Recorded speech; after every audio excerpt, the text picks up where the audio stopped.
Hey, what's up everyone? This is Noel with Kingdom Builders Homes, your realtor for all things real estate here in South Florida. And happy November 1st. Today is the first of the month. That means that rent is due. And right now I'm speaking to a lot of potential home buyers that are considering continue to extend their lease and continue to stay renting, even though rents have also increased here in South Florida. Some people prefer to pay an extra in rent and pay more in rent just because they're worried about what's going to happen with the real estate market, with the rates, with the prices, with recession, with inflation, all of that. But just because you may be waiting to maybe buy your dream home or your forever home, that does not mean you have to wait to buy real estate. What I'm advising clients now is go ahead and wait to buy that future home. But in the meantime, maybe you can still buy an investment property. Maybe you don't become a homeowner just yet, but you can become a real estate investor and a landlord, and take advantage of this crazy rental market as well and be a partaker in it and not just a spectator.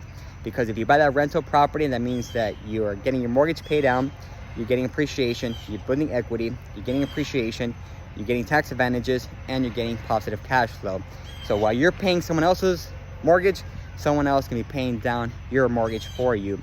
So if you want to wait until prices come down at a level that you're comfortable paying, then do so. But just because you're waiting does not mean you have to wait to buy real estate. Your best option is always to buy real estate and then wait.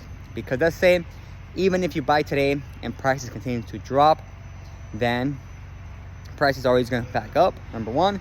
Number two, you did not buy the property today looking to sell tomorrow.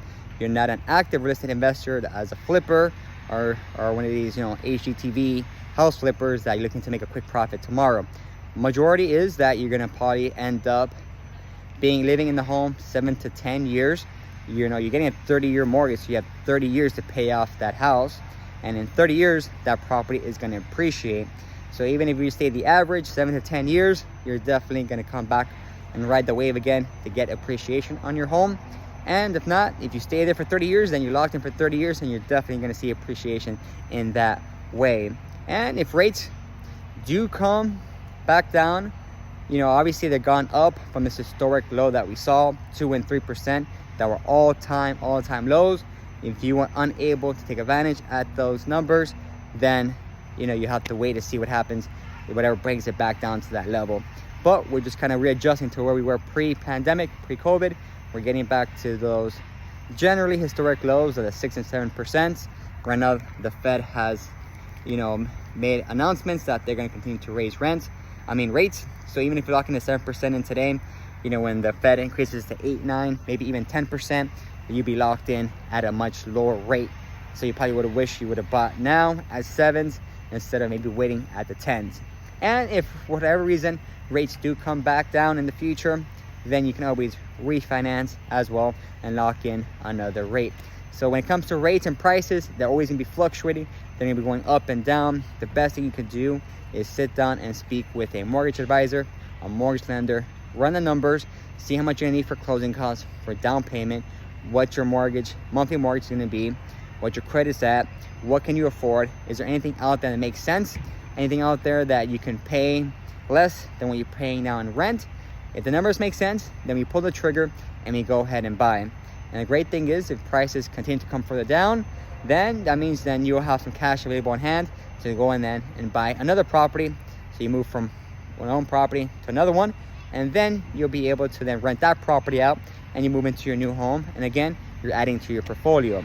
So more of the story is that there's always opportunities out there. There's always deals to be made, deals to be done.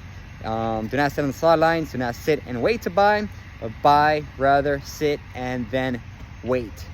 Right now we're got a property in the contract in the Hollywood area. This is an investor that he's actually acquiring the property with renters in place.